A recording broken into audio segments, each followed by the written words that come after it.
this will start that please start with the jingle. Hi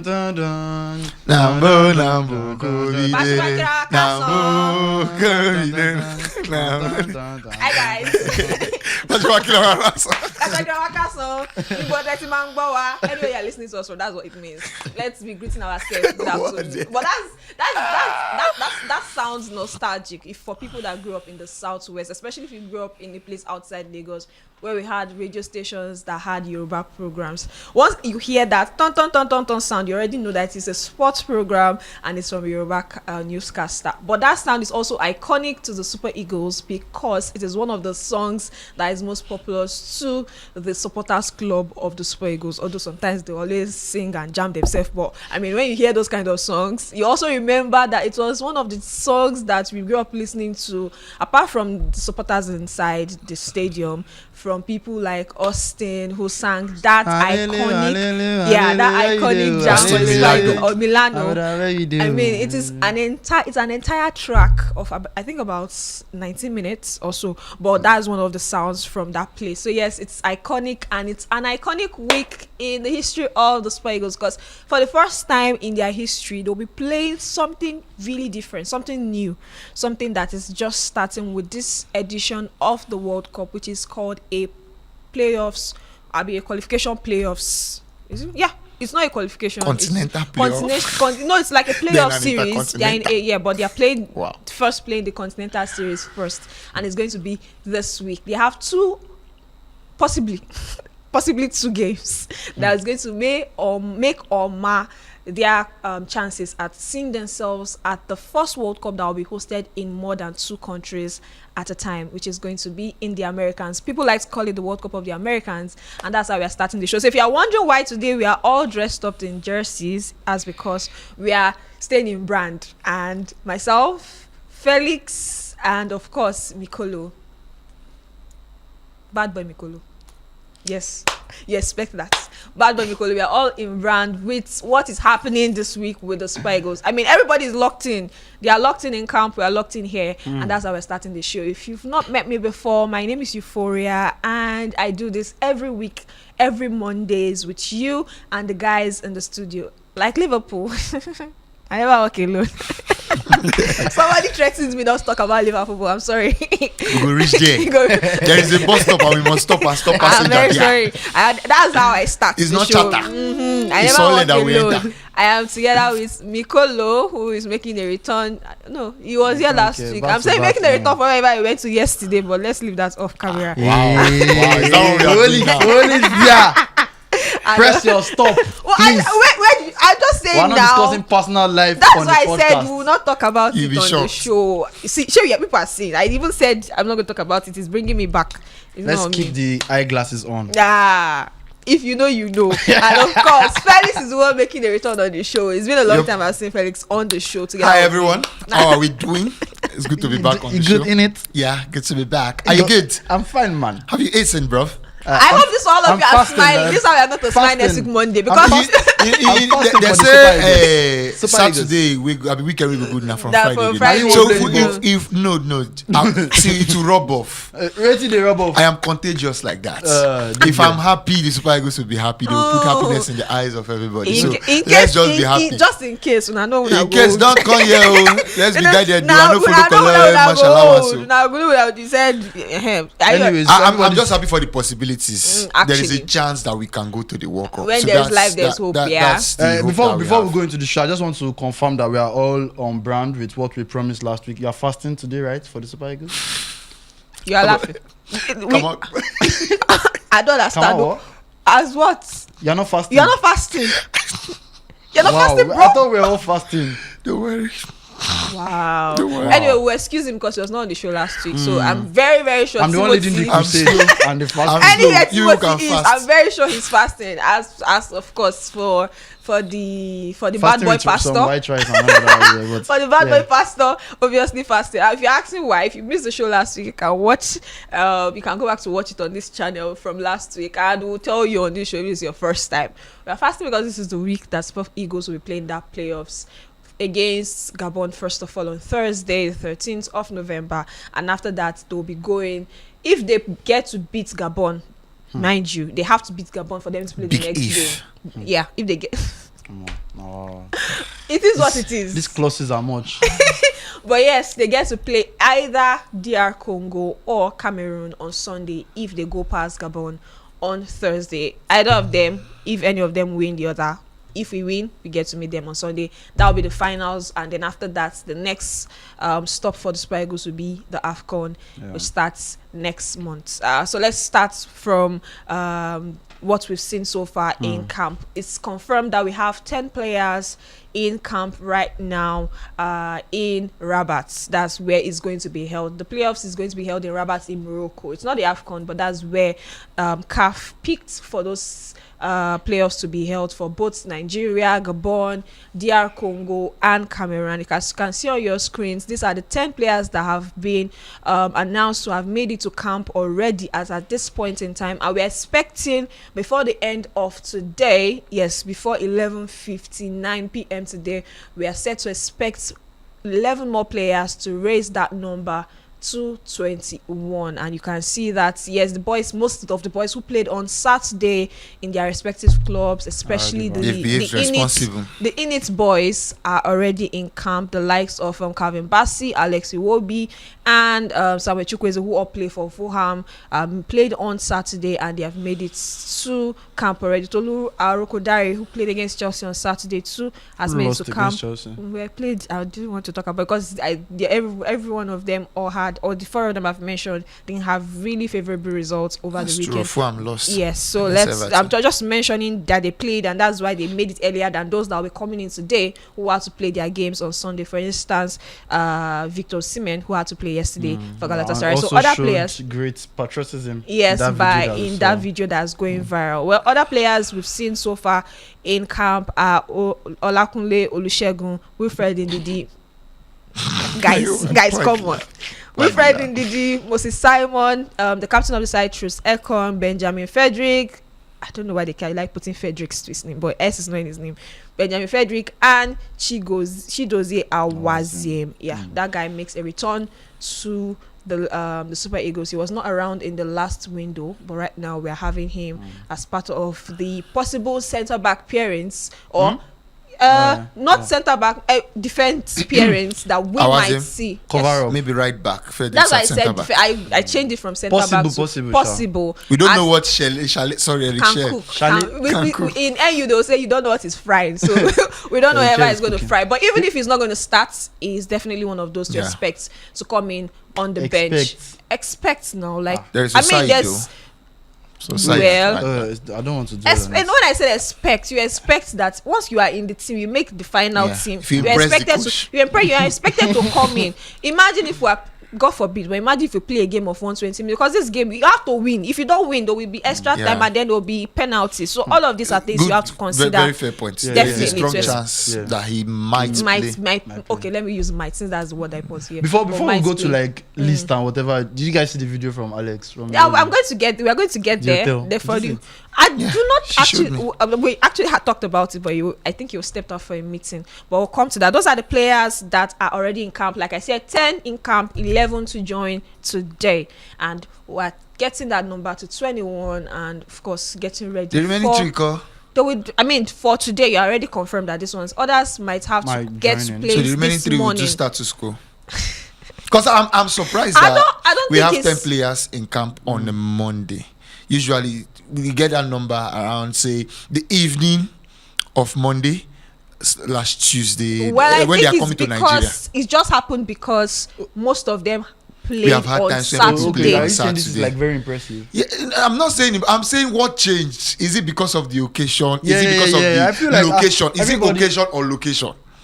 Okay. Because sometimes if they are coming to Nigeria, would they be here by Monday? Of what is at hand, to be honest. So it's occasion for you. It's occasion for you. Occasion. Is it location for you? I think it's occasion. Because you have to consider the fact that many of them coming from Europe are probably coming it's easier to travel to Morocco than to connecting flight and all of that. Imagine connecting down straight to Rabat. Shorter, less expensive. Whatever it is, if we can have this every time the Super Eagles like are called for camp, it would be great. On a Monday, we are expecting to have 21 players. Is that not great? But when we say expecting to have, that's why I said 11:59. Doesn't necessarily mean all these 11 will be part of those that will play trainings this evening. No, I'm saying previously, Tuesdays when you get to year 10. On Mondays, usually you get 3-4 players don't they come.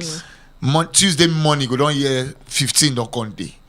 That's what I'm saying. But Felix, this one there's no point dragging. I feel like we already know the reason why. I feel like it's just the occasion, and we've seen that from the game against Benin. If we want to give them credit where it's due, right? I feel like the guys just saying they should keep this on even after now. The fact that they are dragging it, we already know like it's the occasion. Do you understand? The whole if they do it in Nigeria or not, I feel like it's the occasion. We've seen how Osimhen was talking to the reporters. We've seen. Yeah. I just feel like the group chat is probably buzzing and say, guys, we have please to do this. come on and come up. And it's very important for them because this might be the last chance probably to play texting all of the World Cup boys for to some say, of oh them. yeah, everybody should come to Morocco and all of that. So when are we going to get to the hotel? Very important. If you want hotel, you are dressed like someone that's coming from hotel, so you can go there. Because I don't understand why you are in a hurry. I don't understand. Guys, well, guys, let's it was a dress code though. I follow dress code now. They are attacking me back to back. Who else did you see wear shade? Even me that don't have complete eyes, I know wear glasses. So what is Please. Yes, guys. Are your eyes heavy? I'm fine, guys. I'm alright. I'm good.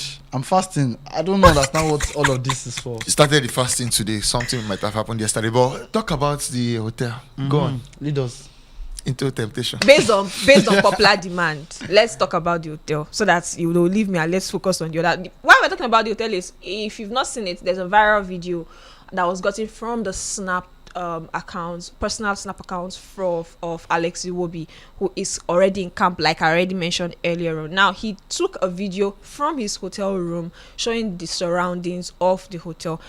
I need to clarify that. That is not the hotel. Yes, this is Alex Iwobi. Jesus. That is the surrounding of the hotel where they are in.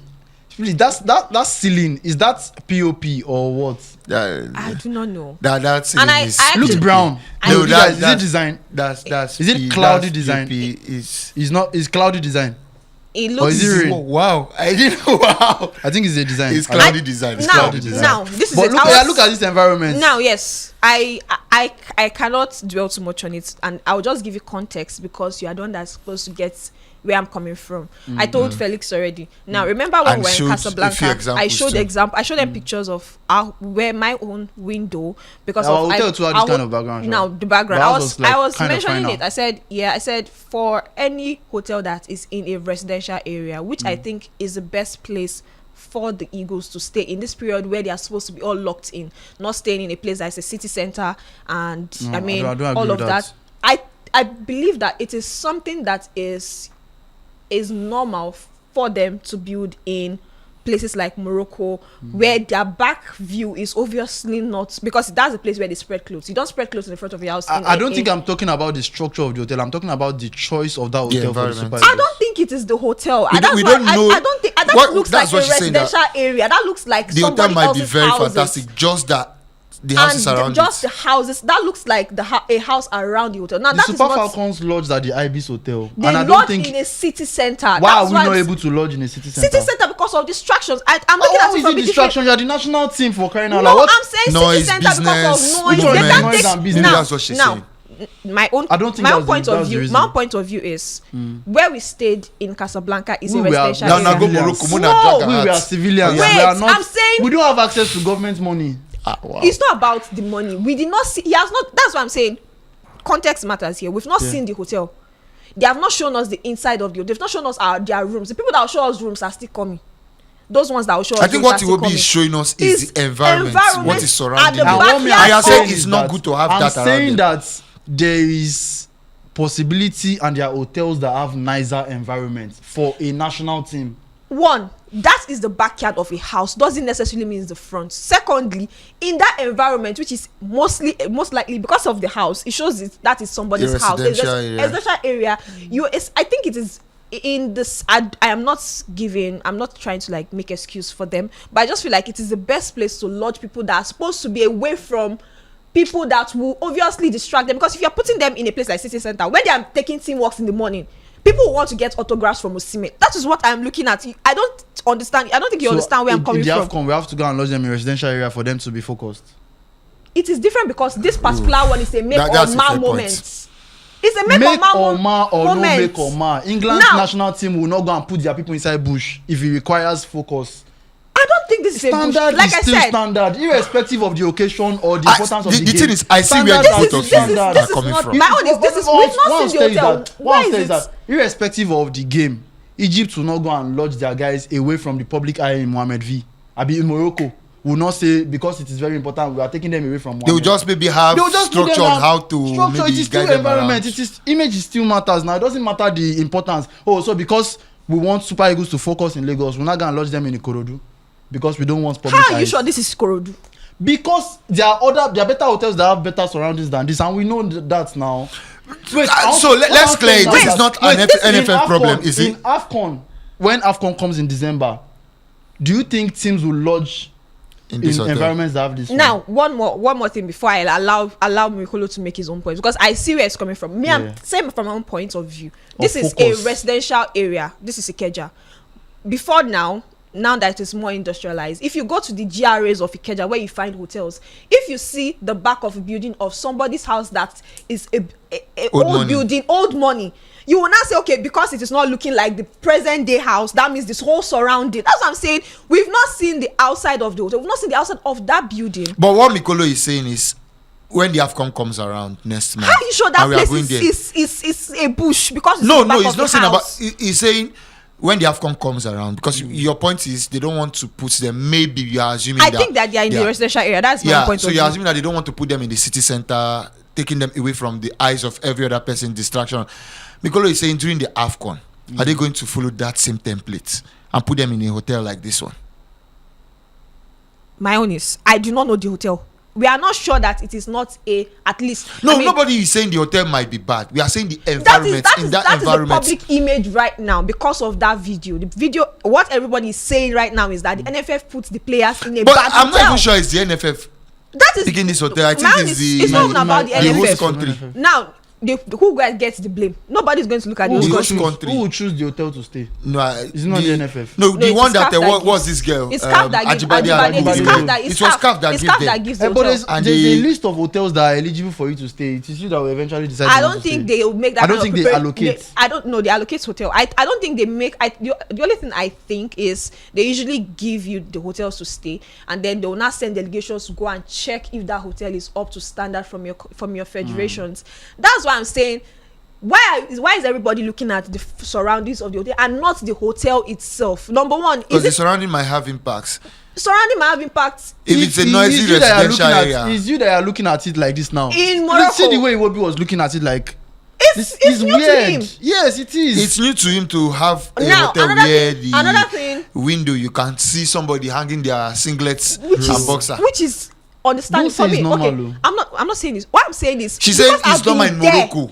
Because I've been there, I understand that it is and you can testify that from the place because people we are casuals. That's what I'm saying. We are casuals. We can stay in the residential area. Okay, one more thing. If we rent hotel in Morocco, Manzil at the back, and they are doing Allahu Akbar and they are doing everything, and they are spreading clothes. Back of our own window where we're recording, me and Edafe, they are drying clothes. And I think that is the way a standard house, like I said. Those kind of but these people are not standard people. They are standard residential area always have a city plan. They always have a way they build their houses. I think that's what Mikolo is asking. Why did they give them choice of a residential area? You can actually he's saying you can find a better hotel in I don't think hotels even want to have this kind of environment. Standard hotels. But Mikolo if you are saying take them to standard, if it's far out from the training ground and the stadium, how about that? Okay, I've heard you. No, I'm saying how about that? Super Falcons stayed in Rabat though. There was not Rabat. They stayed in Casa. They had another hotel in Rabat. In Rabat, that was a game before the finals. And so. And okay, wait. Before the games that morning, they took teamwork. I saw from different people that were casual. Forget this teamwork. That is what I'm saying. It is Forget part of this it. No, it is not. Forget teamwork. Arsenal are taking teamwork in every city they go to, irrespective of the focus or whatever. Super Falcons will take teamwork no matter where. See, people are randomly bumping into Arsenal players in Newcastle, in Sunderland. What is teamwork? Those are people that play game week in, game week out. These people have 2 games to make or match their World Cup qualifications. We don't want them to bump into people now. We want to go and put them wherever to focus. Like I said, I am also looking at the fact that people are taking just one view or one video as the whole context for it. No, I want to tell you is that national team is very important. These are world-class players. These are important players. World class is a stretch. They have access to the biggest money and all of that. If they visit your country, your federation or whosoever is in charge of it definitely have to make sure that they get the best of things that can put them in focus. So who to blame? CAF or NFF? So what I want to say is that when Tottenham, I was watching a vlog of James Maddison, when Tottenham went to Hong Kong and then eventually went to South Korea, it is normal to want to put them in the best hotel with the best views. I don't agree with this. Okay, now one thing is, I know we had something during the WAFCON where this lady, which is the reason till now she's still most likely lock her comments. Rashidat Ajibade, the captain of Super Falcons, when they were lodged in Morocco, she's dropped a video of the hotels where they stayed, and it is obviously not up to standard, and that was what they were giving in the same Morocco by CAF. Remember that video? Let's move on. That's what I'm saying. Who gets the blame now? Because from precedents, this same year, CAF had been dragged by Nigerians that this is the hotel they gave a whole 9-time champion at the point in time. If it's a CAF or Morocco problem, I think they should fix up for December, because that's a lot more teams coming to Morocco. Let's see what's than the WAFCON. Let's not dwell on it too much. we have discussed enough already. Let's move on. All right, moving on to, we have talked about the hotels now. I hope I come. Take a deep breath. Let's go over to the team in camp already. From what you've seen so far, from the players that were invited. The last time we had a conversation, did we already have players on Monday? Did we talk about the players on that list? Okay, the list was not. It was released late.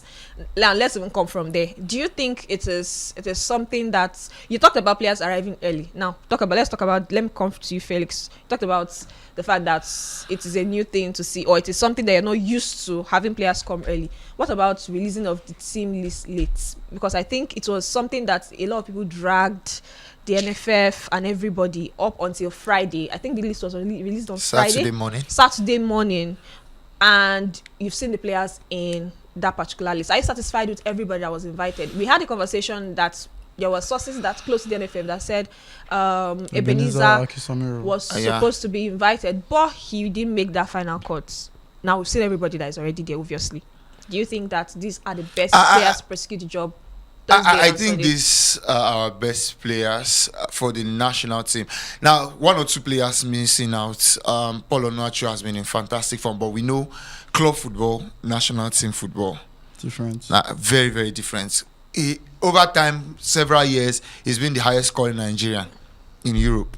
Then it comes to Nigeria, and except that fantastic goal that he scored, was it on his debut? That he just used his chest, or was it his knee, and then against Egypt? Yeah. I think that's the highlights of Paul Onuachu in the national team.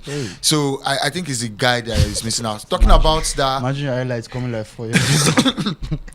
Talking about the highlights, there's a certain Victor Boniface that does not have the highlights. Okay. Let's go. Talking about the list, I think that is a problem for media and fans. We want to talk. We want to have something to talk about. Every player that has been invited, 2 weeks before the international call-up, they send out those invitations to the clubs to get them ready. For players that are in the least possible call-up, 1 week to this is when the coach finally makes that decision. Then like, okay, for a certain, this person is coming to camp if he's not injured. The players or everybody that is in that camp right now, that will be in this camp, already knew the possibility of being in camp 2 weeks. They already knew that they are going to camp 1 week to that camp resuming. So it is a thing for we fans. We just want to see. The Gabon list came out on, was it Friday morning? One came out on Saturday. 24 hours. the other countries maybe 24 hours, some 48 hours. England list came out, was it on Friday too? I think I was preparing for a show when the English national team call-up came out Friday. So it is we fans, we just want to have something to talk about. We just want to know who is there, who is coming, so that we can criticize before the camp or do whatever we want to do. But I don't think there should be any problem. If the list comes out on Sunday, the players that were coming to that camp, they already know that they are coming to the camp. The players that have already been singled out to miss out from this team, they already know that they did not get any invites. So it is for us, the media, we need to have something to talk about. And where I would have had an issue is if our own list release is like what they do with France, England, where the coach does it in a press conference. Then if our list is coming out on a Saturday, then we would not have had a chance for that press conference. But since we don't do that, we just put out the list on graphics, design one thing and then post it. I don't see any reason why we should be asking for the list earlier. The English, they do it because they have to do the press conference that Friday. He has to explain everybody on that. It's why they got a call up, why this one was dropped, and then they fly. If they are playing away, they maybe move or they go back to focus on training before they do whatever they want to do. So if that is not the case for us, we don't do press conference and it's just going to be that graphics. I don't mind Saturday evening. Okay, we've seen the entire list. Let me give you context to it. We have new people, not new, we have people that are making a return to that list, and one of them is the goalkeeper Maduka Okoye, who is back. I think the last time he was with them was when they played those qualifiers for the AFCON. Remember that time where they had to stay in Libya? I think the only person who is new is Ekuke and Chidera. I think that's the only new face. No, not new. Returning. It's been a minute. It's been about 2 years or so since his last call up.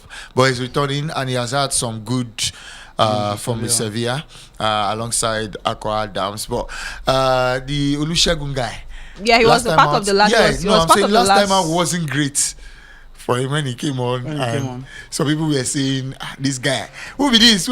Where them from? Pick this one. Right? To see him back there, maybe not. But I am very particular about this team, what the coach is going to start, because I remember a lot of Nigerians from our last game, they said we scored that number of goals because Ademola Lookman did not play. And that was because he was dropped because of the second yellow that he got, the suspension that he got. I'm looking forward to seeing what the coach is going to do. Aqua Adams looks like he complements Victor Osimhen very well. He idolizes him, so it's just very normal that he plays for him. So he looks like they complement each other very well in that attack. So that takes away that possibility that we have seen Eric Chell do with Lookman and Osimhen in attack. I would be shocked if he goes back. That is his default. So that's what I'm saying. For how Aqua Adams played in those 2 games last time out, I'll be shocked if he does not start alongside Osimhen in front. That takes away that attack. So there's that number 10 role. And one of the 2, in that is diamond, you cannot call them wingers. You can call it the 2 two branch.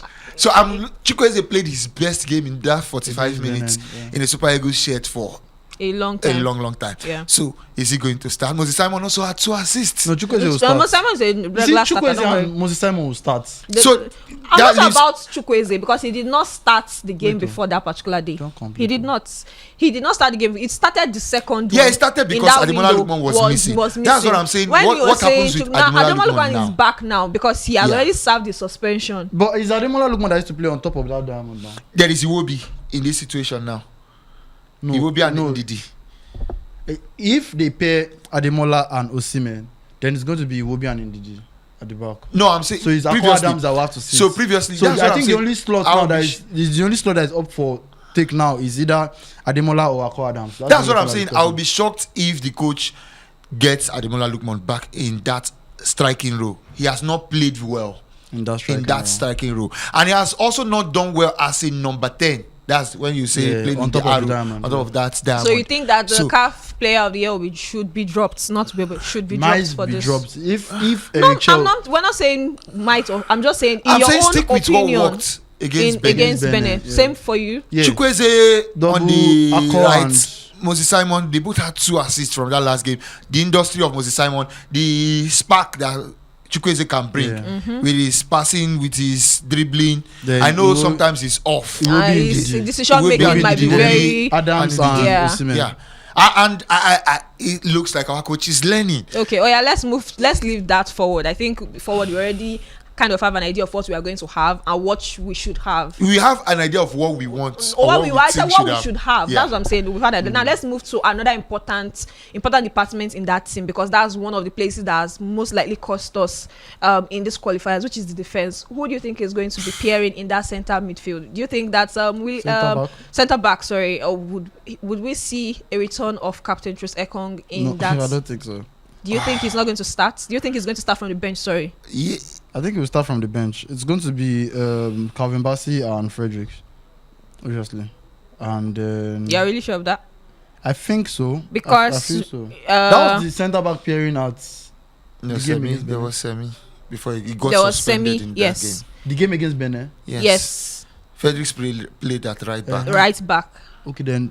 And then I think Ekong started the next one. No, Ekong started the first one. The first one. The one Lesotho. Yeah. Then the game against Benin was Semi and Bassey. Yes. That was the game that Semi picked up that yellow that made him suspended for this one. For this particular one. Yeah, he's suspended for this one. Yes. So I think Fredericks goes back to centre back alongside Calvin Bassey, because the pace of Aubameyang, we can't risk it or risk him against Truss Ekong. So I think it's going to be Brett Osai. Yeah. Calvin that backline will Bassey, pick itself. Fredericks Benjamin. Then on Bruno this left it's going to be either Bruno or the left is Zaidu where I think there is a big issue. That's either where I'm not Oyemachi sure. Bruno or Zaidu Sanusi. Zaidu Sanusi. Those are the players that we should be expecting to see. Naturally, the team should pick itself. The team should pick itself. Nwabalingo, Frederick, and you are confident Nwabalingo? I don't think they will bench him. I think he would be in goal. Bassey, Zaidu at left back. Osai, because he would want to be not put all like players that will be attack, because Bruno offensively wants to go forward. Sometimes he's suspect defensively. So Zaidu, Osai, Frederick, Bassey, and they're just in front of them. But one thing I noticed from him, that's what I'm saying. One thing I noticed last time, he played the flat 4 when out of possession. When we don't have the ball, you just see Chukwueze playing like as the right. What Finidi George used to do all those times. Moses Simon was our Garba Lawa. Then we had our JJ and Olise. You watched Finidi George? I saw a bit. I saw a bit. Yeah. You know that the conversation was saying, Gen what should we call you? You're not Gen Y. You're not a Gen Y. You're not a Gen Y. He said I watched Finidi George. Joy started watching football when Finidi became coach. Well, Finidi became coach which day? 3-4 years ago. He wanted to give people that one to eat and pass. I caught him. Anyways, those are the players that we'll be expecting to start. Now, the game against Gabon is a win.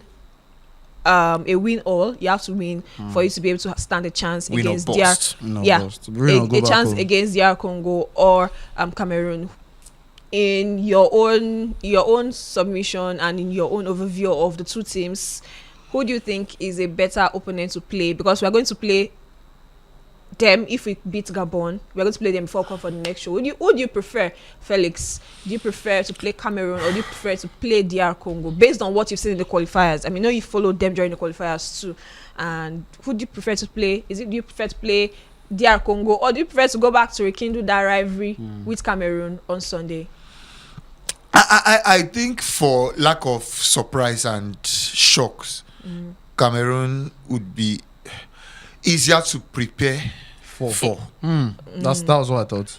It will be easier to prepare for. You know them. You know Angisa. You know Mbomo, Onana. That if you shoot short, low and hard, you probably get a goal. Oh my God! Abubakar is going to be tireless in his. With Congo, yes, they have some popular names. Visa, yes, Yohan Visa, who is injured, and a couple of other guys there. But you don't get to watch these guys every week. Yeah. the Maswakos, you don't watch them every week. They're gonna always pose a threat. So you don't know. And they always also have something much more to fight for. Yeah. Lesser teams, like when they face you, they also always with Cameroon, the game might suit us. The sort of players we have, they are a big nation, big footballing nation. We are a big footballing nation. They want to come out and play space in behind for our players to probably exploit. With Congo, the expectation would be Super Eagles take the game to them. Yeah. There is a way I know at this point it would not matter, but there is a way Nigeria would win a game against Congo, and people would, we don't play well. Like when you play against Congo, you want to win and win well. Win and win well does not matter against a team like Cameroon. You just want to win and move on. Yeah. So I think it should be easier to prepare for. We played them at the AFCON last year. I saw the way we played them, and the preparation was just very different, right? Because of the fact that it's Cameroon, there's rivalry, and then there's the rivalry. There's that. The players know themselves. There's that vendetta that they have against them every time. Wants to like play against each other, both teams, right? You know that for Cameroon as well, they are not going to be sitting back and looking to eat you on the counter. They are coming to play you like we are Cameroon, and that sort of suits our boys. Because we don't have controllers, we don't have people that can control midfield. And Ndidi is not that guy. Iwobi is not that guy. One of our, I think Ademola's goal against Cameroon came from Victor Osimhen snatching the ball off the centre back. Do you understand? Yes. It was the high press and then he caught the guy. Or it seemed like Congo. I don't think you catch them like that. They play like Cameroon. So many of them will not be outside on you like that. So now they can want to play as well. They are also going to be brag in the way they play. Or we are also European players. We can also we are not scared of you guys. Maybe African player of the year, but we want to come and play against you guys. So definitely that's what they're going to be doing. So for teams like maybe Gabon and Cameroon, they have big players, so they also want to come and, teams like DR Congo, they are sitting and saying, if we beat you, this is a game of our life. So they have like more to play for. Hopefully we get to even meet either DR Congo or Cameroon, because we have to cross our first hurdle in Gabon on Thursday. Now, for reminders, the games would be played Thursday and Sunday. Thursday the 13th will be Gabon, and whoever wins that game on Thursday between Nigeria and Gabon, hopefully Nigeria, as we're all wearing Nigerian dresses today, we get to play DR Congo. There's one more thing I want to complain of. I don't know if it's like worth it, but are you guys getting? Should we be getting a sense of excitement about these playoffs?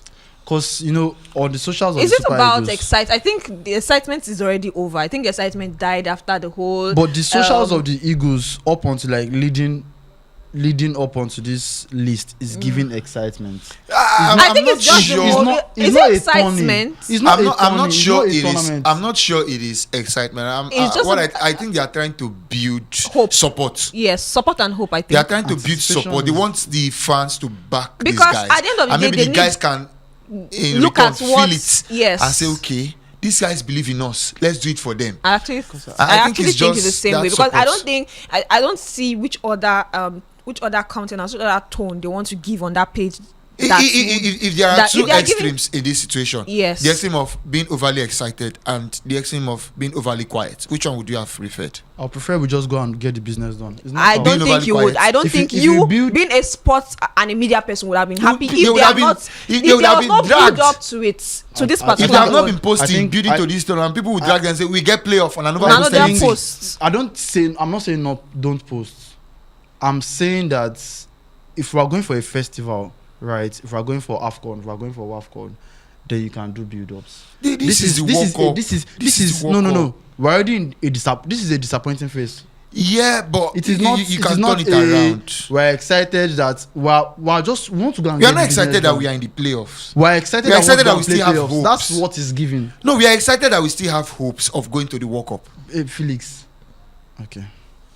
The higher anticipation you build, the more disappointment and drags you are bringing if this doesn't work out. I hope we know that. So should we because there is a possibility of that disappointment not try to get our players about? Is it excitement? It's excitement. Excitement because you're posting that this playoffs is coming on. No, the tone of the message, the whole playfulness of involve me. Or the whole playfulness of are you ready for the list? Involve me. Are you ready for the list? We're already in a disappointing phase. You guys were playing losers. We're playing a losers playoff. I hope we know that. A losers playoff that can make you a team that can play in the winners tournament. Well, we're already in a very deep shit. Like we're not, South Africa's got the tickets. Yes, so this is I agree. This is a quietly go and get the business done. Imagine so it's supposed to be time for sober reflection. Sober reflection. This is the list that we are doing. Training. No, I think sober reflection would have been if we did not qualify. Or if you fail to qualify from this playoff, sober reflection comes in. I think sober reflection comes in. I think right now we should not be in a downcast mood. I don't want us. We're in a focused mood. Yeah. Even me as a fan, I'm in a focused mood. I'm not playing. Yeah, I think that I'll take this one over that. The only other option, the only other logic that makes sense is social media know they play football. So the media team has to do what they have to do. It's left for the players to do what they have to do and get the job done. Nobody then go do the work. But I just feel like the message we are passing is not given for me. I understand the need to be active, but I think I would rather keep it for AFCON. Build up your excitement for AFCON. AFCON is the one everybody's looking forward to. Excitement fee, festival. Yeah, especially because looking forward to this playoff. This one is don't narrate what is going on in the minds of Nigerians. It's going to backfire. Okay, let's hope that we make it. Let's hope that we make it. But before we go on to talk about what backfired over the weekend or what did not, let's take a quick break, and when we're back we'll go into more of football injuries, but this time from the club side level.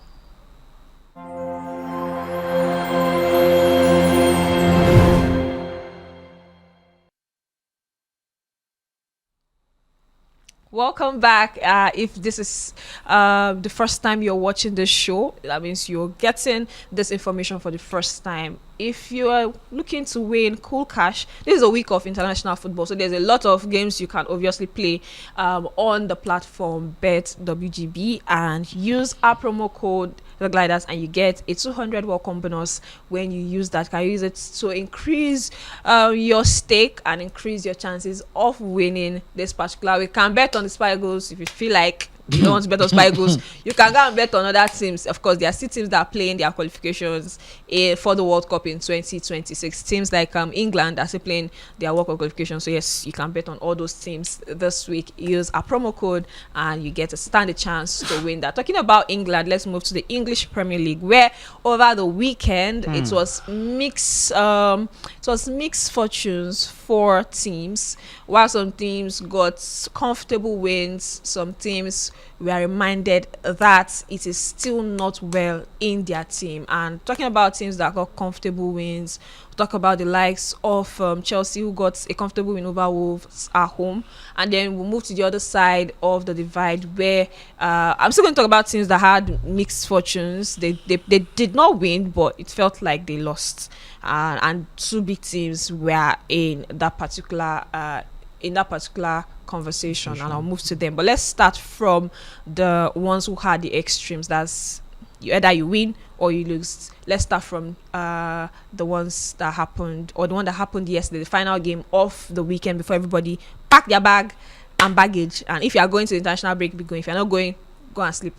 That's talking about the game between defending champions Liverpool and Man City. That was a comfortable 3-0 win for Pep Guardiola in his 1000th game in charge of a club side, and that was how it went down yesterday. Now, from that game, there are a lot of talking points, but let's start from the decision making when it concerns referees. Now, the first challenge or the first conversation started from the penalty that was given to Man City in that particular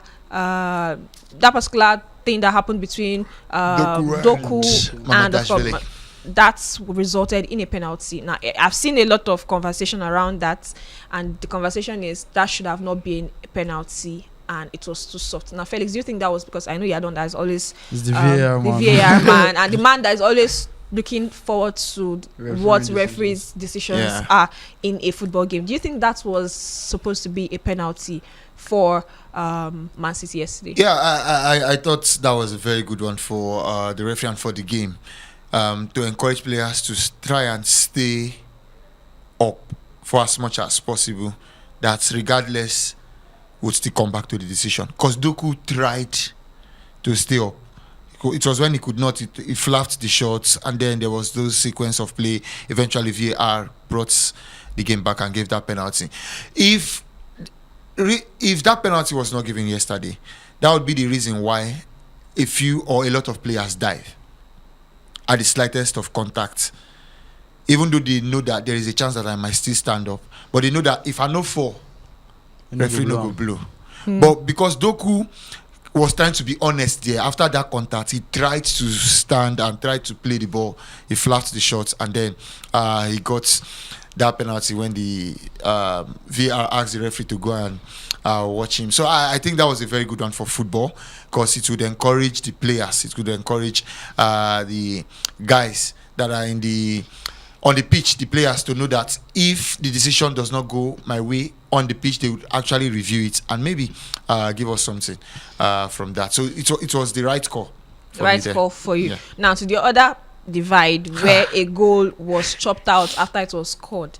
That also, I mean, it was both teams collect in terms of refereeing decisions. It's a go around. Do you think that particular decision to chop off captain of Liverpool, talking about Virgil van Dijk's goal, was it the right decision, or you think that is one of the inconsistencies we've seen from refereeing in recent years? That decision is one of those ones that is on the line, a red line, and the fact that the referee gave offside on the pitch had a big influence on the outcome, because the VAR cannot overrule or tell him to go on because it's not clear and obvious error, because of the laws of the game.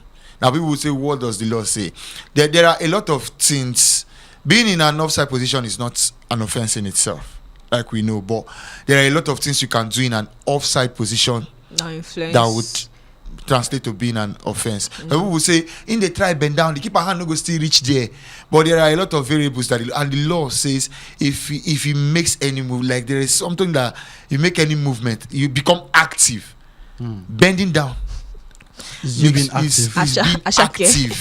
Sure, you get. He became active when he was bending down. So if that goal stood on the pitch, they might now factor in that. Did that have any influence in the goal? Would the goalkeeper have gotten there and all of that?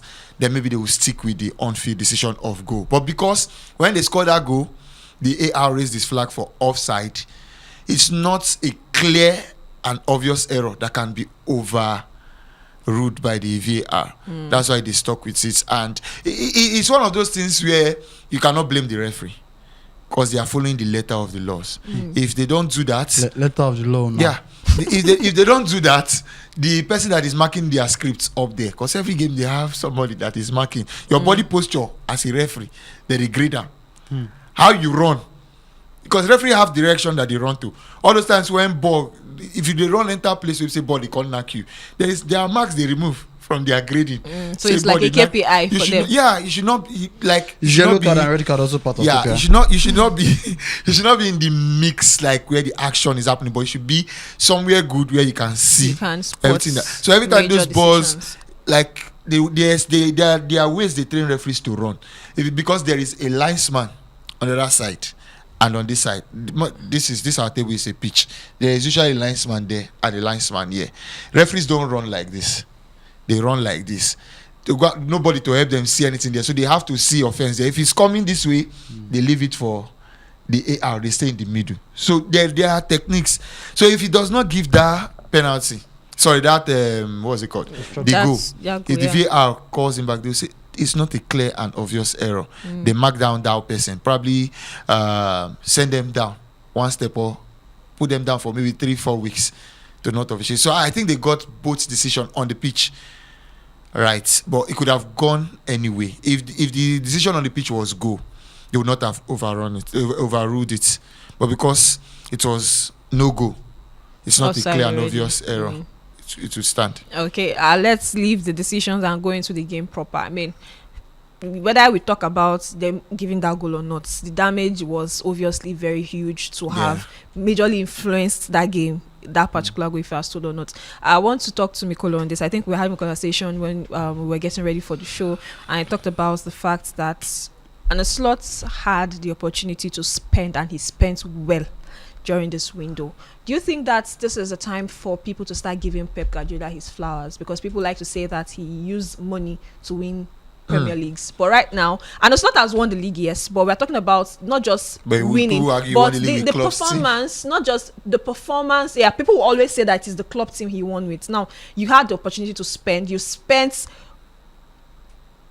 well, let's say more than, or you spend in a season, you are spending close to or around what Pep Guardiola would spend in his own season when he wants to buy. Even more than Seth. Yes, I don't think Pep has spent as much as that in a single season, and you spend that, and it still feels like you are light. The team is light. Do you think that it's time for people to start giving Pep his flowers in England for what he was able to achieve with that Man City side over the years with all the spending that he did?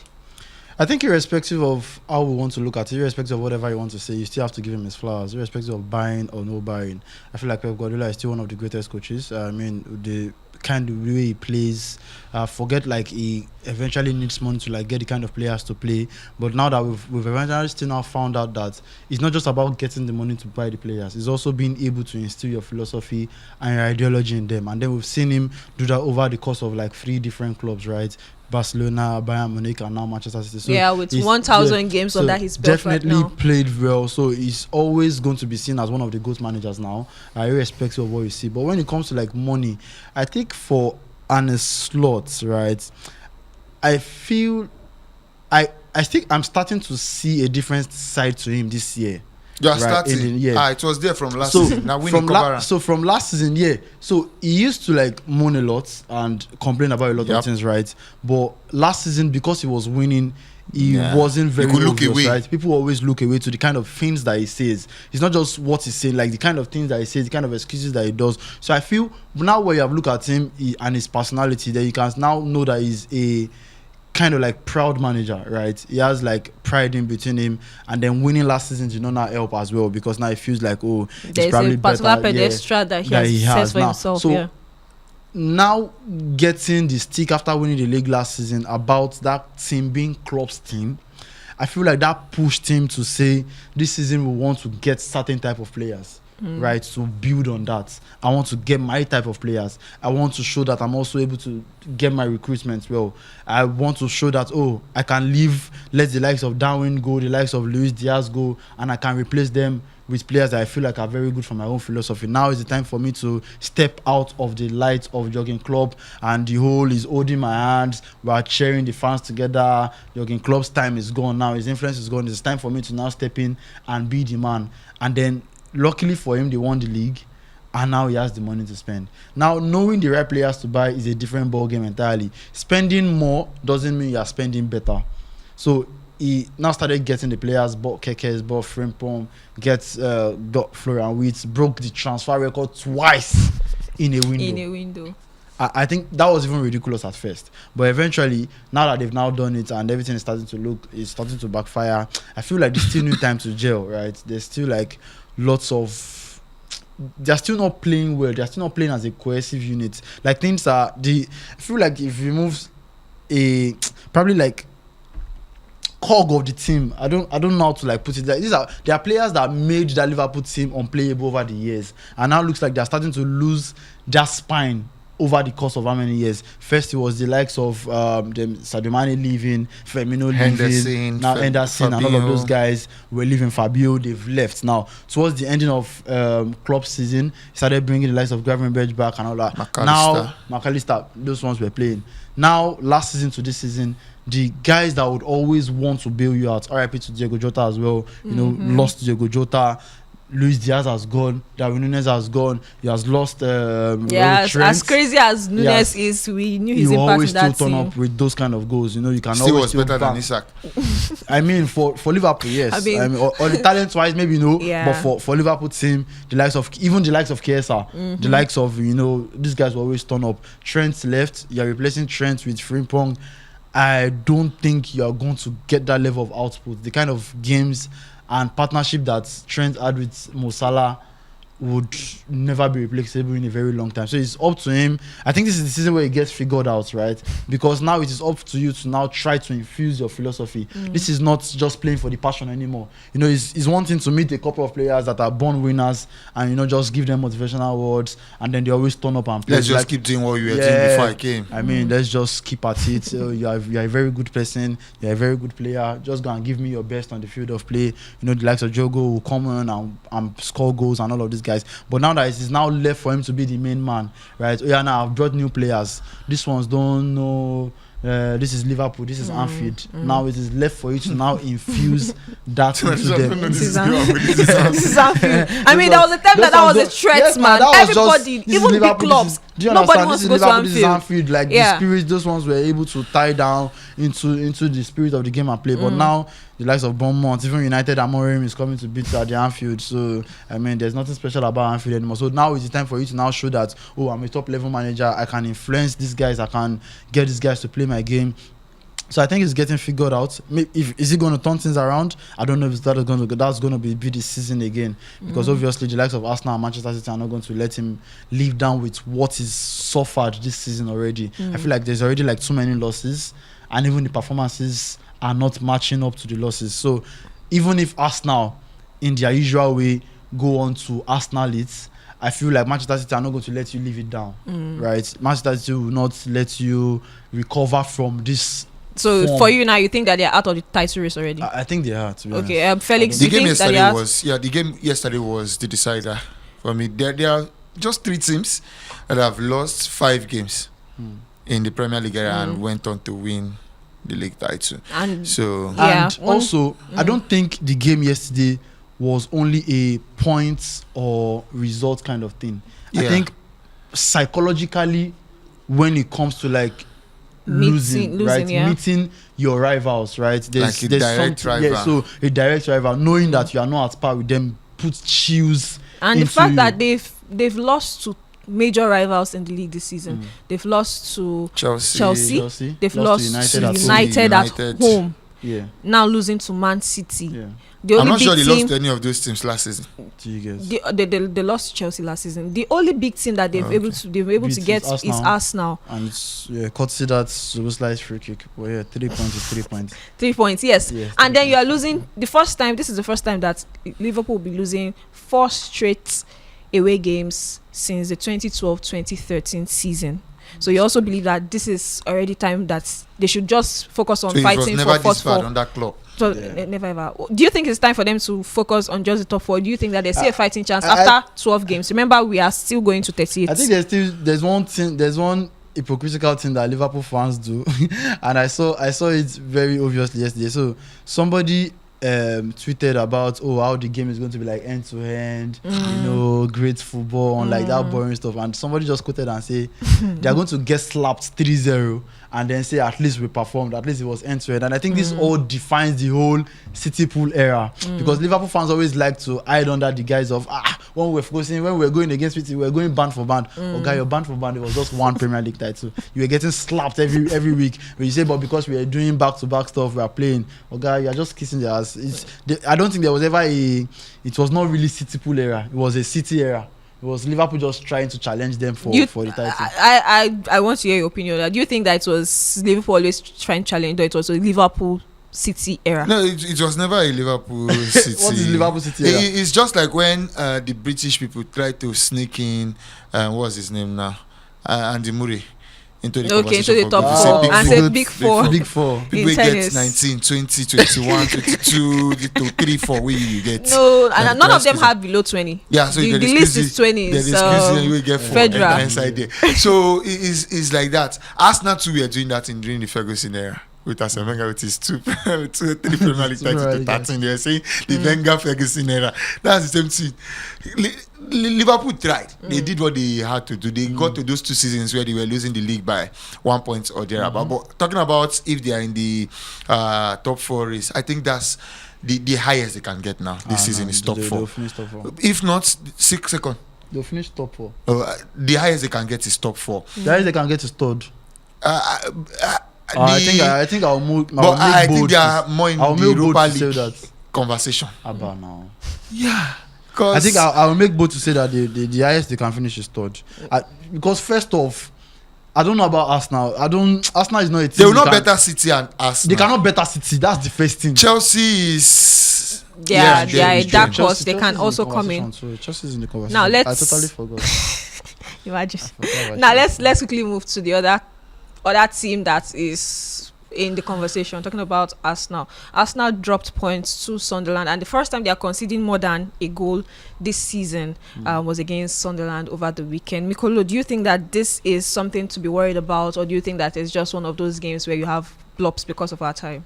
I don't think it's something to be worried about. Sunderland are also in high-flying form. You know, they've beaten a couple of friends. They beat Chelsea at home at the Stamford beating Sunderland Bridge. Is not for everybody. Yeah, so... Especially for London teams, they cannot do it. But it was just I think Arsenal really played very well. It was just one of those games where you just like drop points, and it could have gone either way because considering the 94th minute, I don't think he and then there was an opportunity for Arsenal to take the lead in the final minutes. It was blocked on the line. Yeah, that ballad had it for Arsenal. Yeah, one goal, one assist, one goal line clearance. So it's just one of those things that just happens, and it just happened for Arsenal. I feel like now is also a test of the mental strength. Yeah. Because people keep saying that 8 games without conceding. When they eventually concede, how do they respond from that? Now to go on and concede 2, I hope it's not taking any toll on them mentally. It's good you guys are playing Chelsea next. So that how is it Chelsea or Spurs next? It's Chelsea. Is it Spurs? It should be Spurs. Chelsea's 30th. Okay. Chelsea's 30th. So it's Spurs next, and so the whole conceding thing doesn't really matter. I think it's the points that matter. And so the international break definitely came at the right time. Everybody can go to their country, relax, and then come back. The pressure of the whole conceding or no conceding, let's get that out of the way. That's why I was also excited at the fact that Arsenal lost to Liverpool in this season already, because there was also the whole unbeaten against top 6. So every time they go into a game against a top 6 side, always very careful just because of the record and all of that. So see the way they played against City. City were basically packing the box and holding on to their dear lives for 1-0. So if it was before, they probably have lost that game or tried to just not concede. But eventually they came out and played well. So I mean, it's one of those things. There's no unbeaten team. They're not going to go invisible in the league. So they already lost to Liverpool. But I mean, the good thing for Arsenal now is that Arsenal has played at Anfield, Arsenal has played at Old Trafford, Arsenal has played at Newcastle Stadium. They've not played at Etihad. They've played City once already. It was Arsenal at home, so they've played in some of these very tough places that will always drop points. St. James Park. So it's now left for Arsenal to now come back and then go like on a winning run if they truly want to win the league. Yeah, talking about winning run, I think the team that everyone wants this week to go on a winning run will be the Super Eagles. So let's hope that by the time we come back next week Monday, we'll be on a 3-game winning streak, because of course we came from one against Benin Republic in the last window. So yes, we'll continue in that streak, and it will be, because you have to be a winning streak. There's not like you drop points anymore. There's not like a draw. Maybe you played a draw and then nothing like you're warming up to the tournament. You have to win or you go home. That's how it is going to be. So I mean that's how it has been this week with myself and the guys in the studio. Hopefully next week when we come back to status quo, because I mean we'll not be wearing jerseys next week even if we win. This is just in preparation. Hopefully we'll be singing. I mean, and there'll be Timothy to do the whole singing thing because he likes to sing on the show. So thank you so much. If you've not subscribed to this channel, please subscribe, and thank you to everyone who always make it a date with us every week. Thank you so much. I love you guys down, man. Muchas gracias. I love you guys. I like the talks that always going on the comment section. I mean that if you're watching this show, you always know we talk about comment section. That's where the tea is happening. That's where the main gist is happening. So as you're watching, please go through the comments. You understand what we are saying. Thank you so much to all of you who always share this show too. We'll see you again next week. Like I said, hopefully we'll see you with good news. Pray for Nigeria. Please go on a fasting run like we're doing fast right now. Fast like us. Even though we don't chop rice. But yes, we'll see you next week. It's been beautiful doing this with you. Thank you so much for being the most important part of this crew, you the viewer, and thank you to the crew who always join me and make sure I never get to work alone. The good work, never work alone. Not the Liverpool kind of work, never work alone. See you next week, guys. Bye.